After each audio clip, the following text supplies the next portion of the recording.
বন্ধুরা দেখো, বিড়ালটির হাত পা যেভাবে রাখা হয়েছিল সে কিন্তু ঠিক সেভাবেই শুয়ে আছে। দেখো বন্ধুরা, ওর কানে কাঠিতে খোঁচা দেওয়া হচ্ছে, তবু কিন্তু ওর ঘুম ভাঙছে না।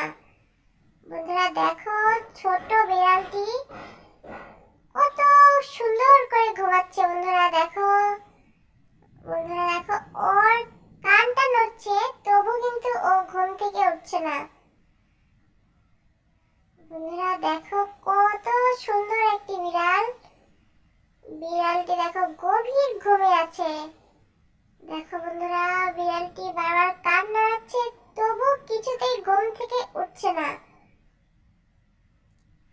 বন্ধুরা দেখো, ঘুম পাগল একটি বিড়াল, সে ঘুমাতে খুবই ভালোবাসে।